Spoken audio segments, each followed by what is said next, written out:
बच्चों, आज हम पढ़ेंगे राष्ट्रीय आय से संबंधित समुच्चय। राष्ट्रीय आय से संबंधित समुच्चय। आय से संबंधित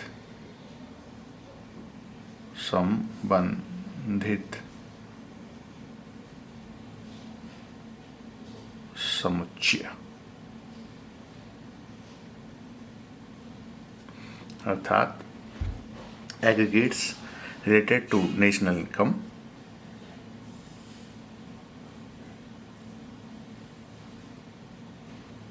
aggregates related to national income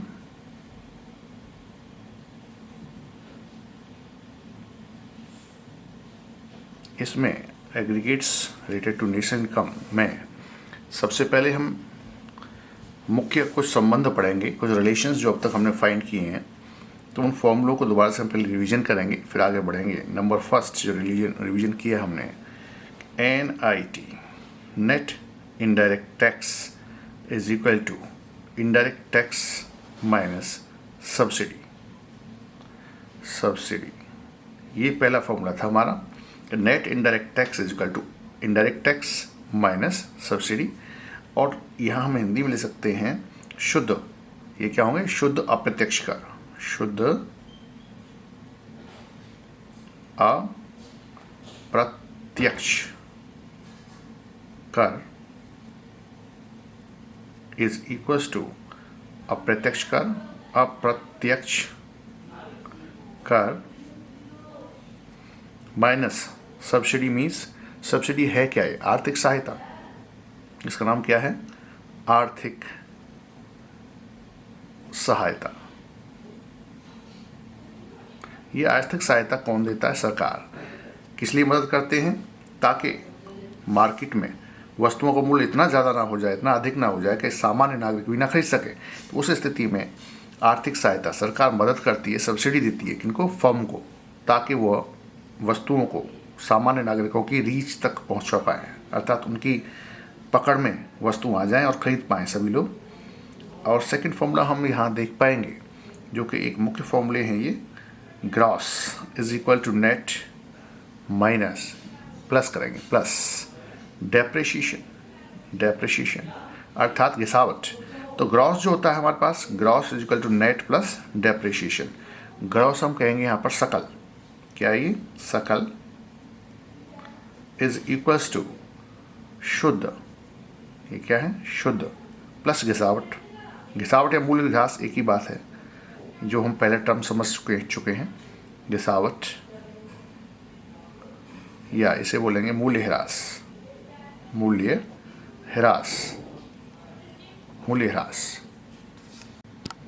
इस टर्म को हम पहले ही जान चुके हैं कि गिसावट क्या है, मूल्य ह्रास क्या है। नंबर जो तीसरा फॉर्मूला हमने अब तक समझा है, और तीसरे हम नियम को समझ पाए हैं कि हम समझ पाए कि मार्केट प्राइस क्या, market price is equal to factor cost. Factor cost वही पुरानी बात कि कुल फैक्टर लागत, उत्पादन में कुल फैक्टर लागत, प्लस अगर फैक्टर लागत में हम क्या जोड़ दें, इनडायरेक्ट टैक्स, वो भी नेट इनडायरेक्ट टैक्स। अगर नेट इनडायरेक्ट टैक्स जोड़ देंगे तो ये क्या बन जाएगा, मार्केट प्राइस। अर्थात इसको हम लिख सकते हैं बाजार कीमत, हिंदी में लिखें बाजार कीमत बराबर कारक लागत। ये क्या है, कारक लागत प्लस क्या करते हैं, प्लस शुद्ध अप्रत्यक्ष कर। शुद्ध अप्रत्यक्ष कर। ये जो हमें मिला फॉर्मूला, ये मिला मार्केट प्राइस का, क्योंकि जब हम फैक्टर कॉस्ट पर कुछ वस्तु का उत्पादन करते हैं तो बाहर बेचने के लिए सरकार हमें कहती है कुछ टैक्स दें, और वो हमें सब्सिडी भी देती है, तो वो नेट इनडायरेक्ट टैक्स आ गया। जैसे ही NIT इसमें जोड़ते हैं फैक्टर कॉस्ट में, तो वो क्या बन जाता है, मार्केट प्राइस।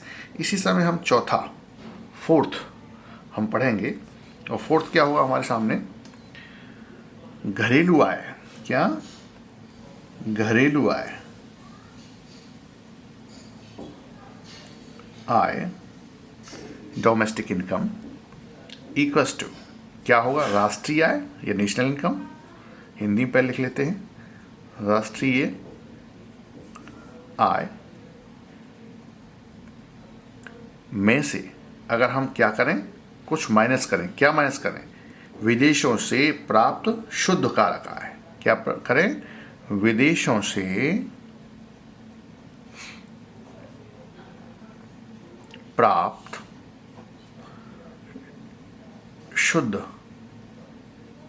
कारक आय, या हम इसे ऐसे लिख सकते हैं, domestic income is equals to national income minus net factor income from abroad. मैं इसको ऐसे नोट करता हूँ, net factor income from abroad, अर्थात नफीफा। अब हम बात करें नफीफा की, ये नफीफा है क्या, 5th नंबर, नफीफा या net factor income from abroad.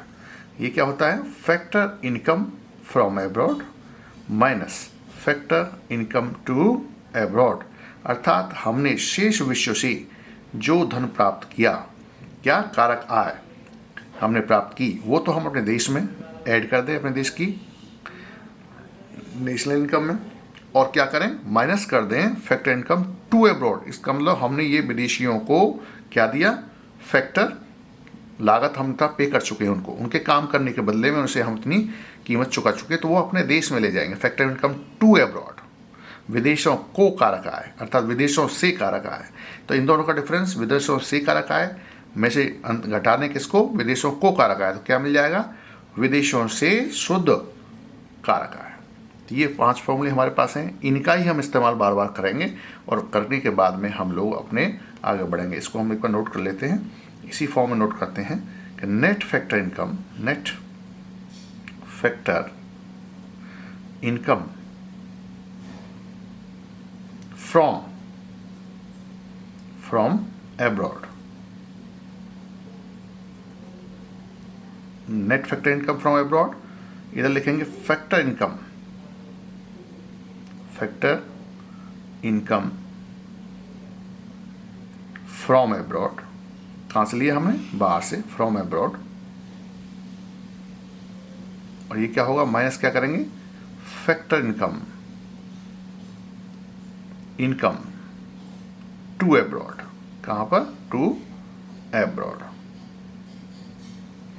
अर्थात हमने इन दोनों का डिफरेंस किया, factor income from abroad, factor income to abroad, क्या मिला, factor income, net factor income from abroad. तो ये 5 हमारे पास फॉर्मूले हो गए। इन फॉर्मूलों से हम लोग आगे अपने एग्रीगेट्स को देखेंगे, नेशनल एग्रीगेट को।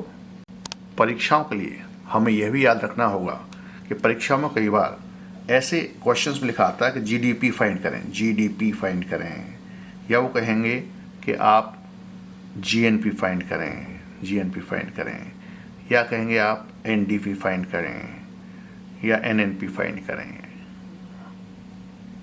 तो ये जो टर्म है, अगर कहीं कुछ नहीं लिखा है सफिक्स में, तो हम इनको सीधा समझेंगे कि ये कहा गया है हमसे कि GDP at market price find करें। ऐसे ही इसके लिए हमें यह कहा गया है, वहाँ एमपी लिखा नहीं है, फिर भी हम समझेंगे कि जीएनपी एट मार्केट प्राइस की बात वो कर रहे हैं कि ये फाइंड करें, फैक्टर कॉस्ट की बात नहीं कर रहे हैं, मार्केट प्राइस की बात कर रहे हैं, तो एमपी। ऐसे ही एनडीपी एमपी, वो कह रहे हैं कि एनडीपी एमपी फाइंड करें या एनएनपी एमपी फाइंड करें, एनएनपी एमपी फाइंड करें। अब हम बात करते हैं इसमें बड़े बेसिक टर्म की कि ये 3 डिजिट में एनएनपी एमपी, इसका मीनिंग क्या है, बार बार हम 3 शब्द क्यों इस्तेमाल कर रहे हैं, या कहीं जीडीपी कर रहे हैं, जीएनपी कर रहे हैं, एनडीपी कर रहे हैं, और साथ में सफिक्स में हम एमपी या एफसी कहीं लगाएंगे, तो वो हम समझेंगे। देखिए सामान्यतः हम ये समझें अब इस समय कि हम लोग 3 टर्म में हम 3 बॉक्स बना लेते हैं, 3 बॉक्स बना लेते हैं, 1, 2 एंड 3 बॉक्स, और नीचे सफिक्स में एक बॉक्स और बनाते हैं।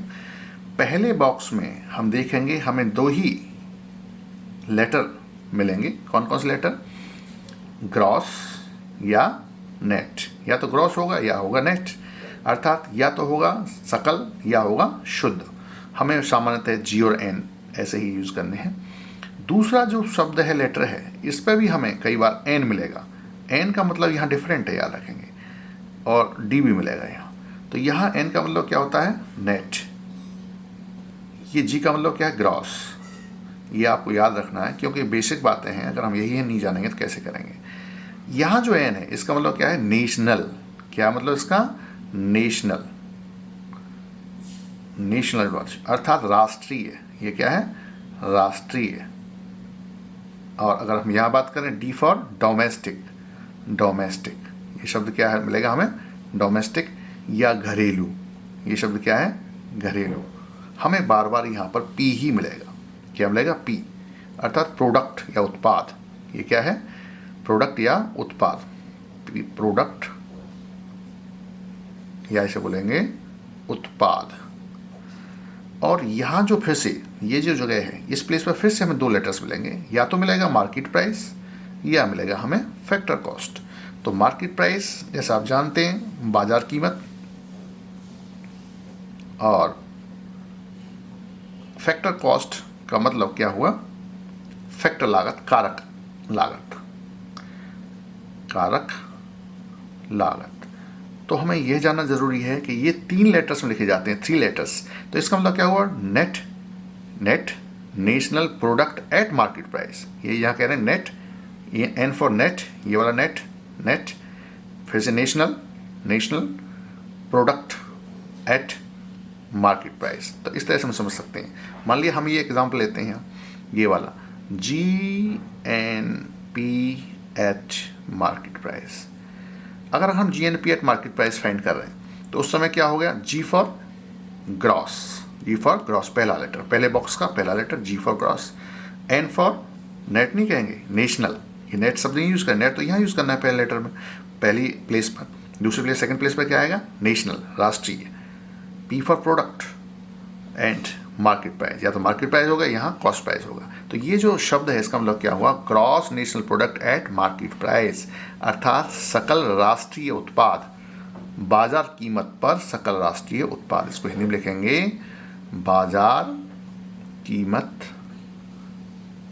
पर सकल, ग्रॉस, सकल राष्ट्रीय उत्पाद। उत्पाद अर्थात gross national product at market price. तो इस तरह से इसको हम इंग्लिश में लिखना चाहें तो ये लिखेंगे ग्रॉस नेशनल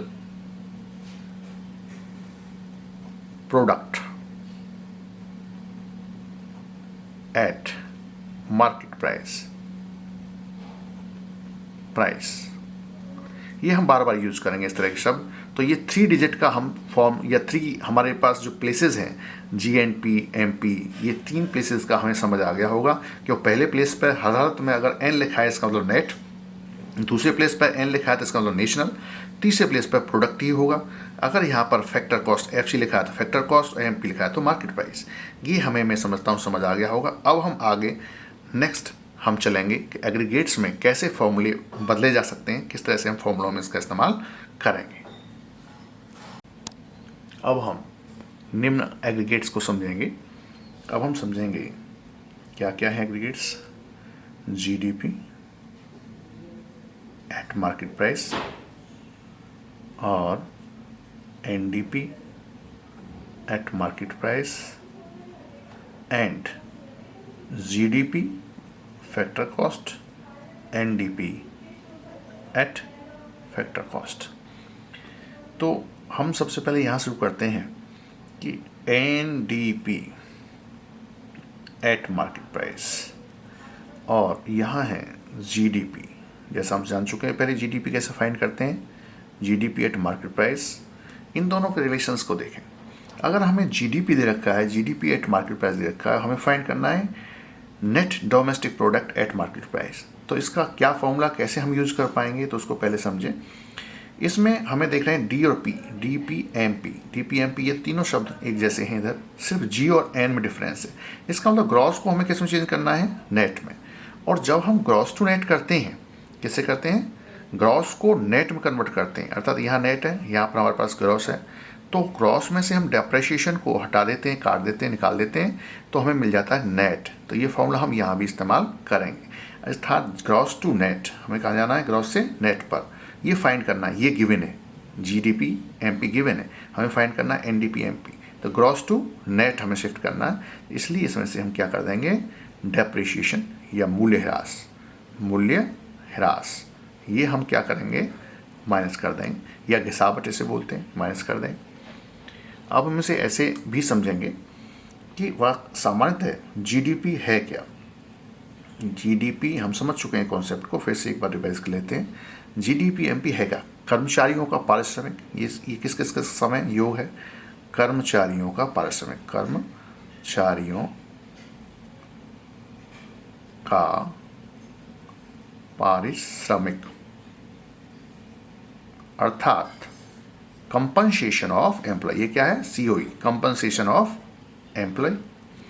इधर इसमें अगर हम प्लस कर दें लगान, लगान, या इसे किराया कह सकते हैं, किराया, और इसमें प्लस कर दें क्या? ब्याज। जो हमने पूंजी ली है या पूंजी का उपयोग कर रहे हैं अपने सेक्टर में, उससे क्या मिलेगा? ब्याज। प्लस हम अपने ये लगान, किराया, रेंट हो गया, रेंट, और ये हो गया इंटरेस्ट, और प्लस क्या कर दें साथ में? हम कर दें जो लाभ, किसको मिलेगा लाभ? उद्योगपति, उद्यमी को लाभ मिलेगा, प्रॉफिट मिलेगा उद्यमी को।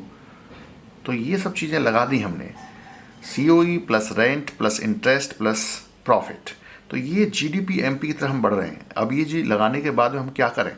इसमें ऐसी चीज़ क्या रह गई जिसको हम घटाएं या जोड़ें? तो जीडीपी एमपी के लिए हमने कर्मचारियों को पारिश्रमिक लगा दिया। अब हम एमपी पर आ रहे हैं, एमपी मार्केट प्राइस पर। बेसिकली मार्केट प्राइस की हम तरफ चल रहे हैं कि एमपी से कैसे हम कैलकुलेट करें, मार्केट प्राइस कैसे आए। वैसे हम देखें, अगर इसमें से अगर हम यहाँ फैक्टर कॉस्ट होता तो क्या होता? कर्मचारियों का पारिश्रमिक, लगान, किराया प्लस ब्याज प्लस लाभ, ये तो सब होते ही होते, और ग्रॉस है तो ग्रॉस में निश्चित रूप से क्या होता? मूल्य ह्रास भी शामिल होता, और इसमें शामिल होता है इसका मूल्य ह्रास। और साथ में क्योंकि मार्केट प्राइस की बात कर रहे हैं तो एनआईटी, नेट इनडायरेक्ट टैक्स भी शामिल होता। इसमें प्लस करें हम मिक्स्ड इनकम, ये क्या है? मिश्रित आय, इसे क्या बोलते हैं? मिश्रित आय, मिश्रित आय, मिश्रित आय। ये मिश्रित आय क्या होती है? मिक्स्ड इनकम क्या होती है? ये भी समझ लें। एनआईटी को हम समझा चुके हैं, नेट इनडायरेक्ट टैक्स को, या शुद्ध अप्रत्यक्ष कर को हम समझा चुके हैं। तो मिश्रित आय है क्या? मिक्स्ड इनकम ऐसी आय जिसमें कि व्यक्ति स्वतः ही सारे कार्य करता है। जैसे डॉक्टर अपनी दुकान पे आए, दुकान खोली, खुद ही झाड़ू लगा रहे हैं, खुद ही कंपाउंडरी काम कर रहे हैं, खुद ही अपने आप ही पानी पी रहे हैं, तो इस तरह के पूरा काम कर रहे हैं, तो वो मिश्रित आय।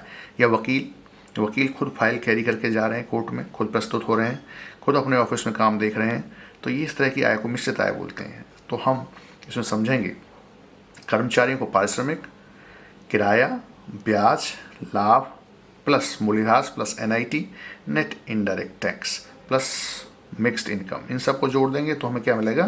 जीडीपी एमपी मिल जाएगा। अब थोड़ा सा और कॉन्सेप्ट में हम आगे चलते हैं और हम देखें, अगर हम बात करें खाली जीडीपी, किसकी? जीडीपी एट फैक्टर कॉस्ट, सिर्फ फैक्टर कॉस्ट की बात करेंगे तो इसमें क्या होगा? कंपनसेशन ऑफ एम्प्लॉय, जो पहला पार्ट, प्लस रेंट, प्लस क्या होगा? इंटरेस्ट, प्लस क्या होगा? प्रॉफिट, प्लस डेप्रिसिएशन, ग्रॉस है इसलिए प्लस रहेगा इसमें डेप्रिसिएशन, और साथ में मिक्स्ड। अब एनआईटी, क्योंकि नेट इनडायरेक्ट टैक्स मार्केट नहीं है, अब फैक्टर कॉस्ट है, तो एनआईटी हट गया, एनआईटी चला गया कहीं और प्लस मिक्स्ड इनकम। इस तरह से ये फॉर्मूला हमारा डेवलप हो जाएगा। किसके लिए? अगर हम बात करें जीडीपी एट फैक्टर कॉस्ट की बात करें। अगर हम सिर्फ बात करें एनडीपी की, किसकी, एनडीपी एट फैक्टर कॉस्ट, फिर से कर्मचारियों का पारिश्रमिक कर्मचारियों का पारिश्रमिक प्लस क्या करेंगे, लगान या इसमें रेंट, किराया या लगान, अगर लगान है तो लगान लगा देंगे, प्लस क्या जोड़ेंगे, ब्याज, जो हमने ब्याज कमाया है अपनी पूंजी पर ब्याज, प्लस आ जाएगा लाभ, किसका लाभ, एंटरप्रेन्योर का लाभ, प्लस मिश्रित आय अगर है तो मिक्स्ड इनकम, मिश्रित आय। इस तरह से एनडीपी एफसी को हम समझ सकते हैं। अब हम फॉर्मूलों में चेंजेस देखते हैं कि जीडीपी एट फैक्टर कॉस्ट, अगर क्या दिया गिवन है, हमें GDP eight factor cost find करना है, GDP eight factor cost find करना है, और हमें दे रखा है जीडीपी एट मार्केट प्राइस, क्या देखा है, GDP at market price given है, फाइंड क्या करना है हमें, जीडीपी एट फैक्टर कॉस्ट। तो हमें सिर्फ इसमें जीडीपी ये सब तो बराबर है, सिर्फ फैक्टर कॉस्ट और मार्केट प्राइस हमें कहीं अंतर दिखाई दे रहा है। हमें पता है मार्केट प्राइस जब बनता है फैक्टर कॉस्ट से तो एनआईटी इसमें शामिल होता है, इसलिए इसमें से क्या करेंगे, NIT net indirect tax minus करेंगे। फॉर्मूला हमें याद होना चाहिए कि ये फॉर्मूले हमें याद होने चाहिए यहाँ पर कि market price is equals to factor cost plus NIT. इधर अगर हम फैक्टर कॉस्ट फाइंड करना चाहते हैं तो मार्केट प्राइस में क्या करेंगे, मार्केट प्राइस में से माइनस करेंगे क्या, नेट इनडायरेक्ट टैक्स। हमें ये पता है कि एनआईटी क्या होता है, आईटी माइनस सब्सिडी, ये हमें भूलना नहीं है। इस तरह से हमें ये फॉर्मूले डेवलप होंगे। ये फैक्टर कॉस्ट है यहाँ। अब हम नेक्स्ट चेंज देखेंगे कि G N P at factor cost, G N P at factor cost, और हमें करना है जीडीपी एट मार्केट प्राइस से, जीडीपी एट मार्केट प्राइस से, अर्थात हमें GDP at market price given है, फाइंड क्या करना है, जीएनपी अर्थात gross domestic product at market price given है, फाइंड क्या करना है, gross national product at factor cost, gross national product at factor cost. तो इस जगह हम देखें हमारे पास ग्रॉस तो मिलता है, ग्रॉस में कोई चेंज नहीं करना है, डोमेस्टिक टू क्या करना है, नेशनल, डोमेस्टिक से चेंज करना है टू द नेशनल। और हमें पता है जब हम डोमेस्टिक से क्या चेंज करते हैं, नेशनल, किससे, डोमेस्टिक से, तो हमें क्या करना पड़ता है, net factor income from abroad add कर देना पड़ता है। फॉर्मूला हमें याद है, पुराने वाले फॉर्मूले हम 5 फॉर्मूले समझा चुके हैं आपको। तो इस समय हम क्या करेंगे, यहाँ हम चेंज कर रहे हैं डोमेस्टिक टू नेशनल, तो हम क्या करेंगे, इधर चेंज करेंगे, तो इसमें डोमेस्टिक टू नेशनल बनाने के लिए क्या करते हैं, हम नफीफा ऐड कर देते हैं। इसका मतलब प्लस कर दें, net factor income from abroad, नफीफा, फिर मार्केट प्राइस टू कहाँ जाएंगे हम, factor cost, market price to factor cost. इसका मतलब हमें मार्केट प्राइस और फैक्टर कॉस्ट का रिलेशन फिर याद करना पड़ेगा कि हमें फैक्टर कॉस्ट निकालना है और मार्केट प्राइस हमारे पास है, तो क्या कर देंगे, मार्केट प्राइस से माइनस एन आई टी, इसका मतलब माइनस क्या कर दें यहाँ, N I T, net indirect tax. इसका मतलब क्या हुआ, यहाँ हमने देखा कि G N P F C find करना है, G D P M P given है, तो हमने यहाँ जो देखा कि डोमेस्टिक टू नेशनल हमें बदलना है तो नफीफा ऐड कर दिया, क्यों, net factor income from abroad add करने पर हमें नेशनल प्रोडक्ट प्राप्त हो जाता है। ऐसे ही हमने फैक्टर कॉस्ट फाइंड करना है किससे, मार्केट प्राइस से। हमें पता है फैक्टर कॉस्ट फाइंड करने के लिए मार्केट प्राइस में से अगर एनआईटी माइनस कर दें तो हमें फैक्टर कॉस्ट मिलता है, इसलिए हमने एनआईटी माइनस किया। इस तरह से रिलेशन हमारा डेवलप हो गया। नेक्स्ट जब रिलेशन हम देखेंगे तो नेक्स्ट रिलेशन हमारे पास क्या है, देखो, N D P F C, N D P at factor cost, और यहाँ है हमारे पास N D P at market price. फिर से देखें, N for net domestic product at factor cost, यहाँ क्या है, net domestic product at market price. Difference कहाँ है, सिर्फ फैक्टर कॉस्ट का और मार्केट प्राइस का डिफरेंस है। हमें पता है मार्केट प्राइस से फैक्टर कॉस्ट बनाने के लिए क्या करते हैं, minus NIT, net indirect tax. ये हमें पता होना चाहिए। इसकी फुल फॉर्म फिर से लिख देते हैं, नेट इनडायरेक्ट टैक्स। ये टैक्स गवर्नमेंट हमारी इम्पोज करती है, इसको बोलते हैं शुद्ध अप्रत्यक्ष कर। तो इस तरह से ये फॉर्मूला फिर से हम यहाँ आ गए कि मार्केट प्राइस में से जैसे ही हम माइनस करेंगे, क्या करेंगे, नेट इनडायरेक्ट टैक्स, तो मिलेगा फैक्टर कॉस्ट। फिर से हम नेक्स्ट फॉर्मूले को देखते हैं कि NNPFC ये है क्या, इसको क्या बोलेंगे, NNP एट फैक्टर कॉस्ट को क्या बोलते हैं, पहले ये समझें, फिर इसे फाइंड करने के मेथड ढूंढेंगे। तो NNPFC है क्या, नेट, ये क्या है, net national product at factor cost. किस पर, factor cost. Net national product at factor cost अर्थात शुद्ध, या हिंदी में ऐसे नहीं कहें आप, ऐसे कहते हैं कारक लागत पर, कारक लागत पर शुद्ध, क्या, कौन सा उत्पाद है, राष्ट्रीय उत्पाद अर्थात प्रोडक्ट, हिंदी में से बोलेंगे। यही हमारे पास क्या होता है, NNPFC बेसिकली जब पढ़ेंगे हम आगे अभी, तो यही नेशनल इनकम है। इसे कोई बोलते हैं नेशनल इनकम या राष्ट्रीय आय, यही राष्ट्रीय आय है। अब इसे हम GDP से कैसे फाइंड करेंगे, इसे एक बार फॉर्मूले को अच्छी तरह से समझ लेते हैं। ये फॉर्म बड़ा इंपॉर्टेंट है, कैसे हम चेंज करें। तो हमें गिवन क्या है, GDP, और वो भी हमें गिवन है एट मार्केट प्राइस पर, और हमें फाइंड क्या करना है, NNP एट फैक्टर कॉस्ट। देखें इसमें सारे चेंज हैं, ग्रॉस, नेट, चेंज है डोमेस्टिक, नेशनल, फैक्टर, मार्केट। तो हमें सब फॉर्मूले लगाने पड़ेंगे। ग्रॉस टू नेट, हम ग्रॉस से कहाँ जा रहे हैं, नेट पर, ग्रॉस टू नेट, तो माइनस डेप्रिशिएशन, क्योंकि डेप्रिशिएशन माइनस करेंगे तो हमें नेट मिलेगा। ऐसे ही डोमेस्टिक से कहाँ जाएंगे, नेशनल पर, डोमेस्टिक टू नेशनल प्रोडक्ट, तो हमें net factor income from abroad जोड़ देना पड़ेगा, ऐड करना पड़ेगा। Market price to factor cost जाएंगे तो minus NIT net indirect tax हम माइनस कर देंगे। तो ये हमारे पास एक फॉर्मूला डेवलप हो गया। इसको ठीक से लिख लेते हैं कि NNP at factor cost national income निकाल रही है, जबकि हमारे पास GDP at market price given है। तो हमें क्या करना पड़ेगा, minus depreciation plus net for, इसमें क्या करना, नफीफा, net factor income from abroad minus NIT अर्थात नेट इनडायरेक्ट टैक्स। तो ये हमारे पास नेशनल इनकम का फॉर्मूला बन जाता है। इस तरह से हम इसको समझ पाएंगे।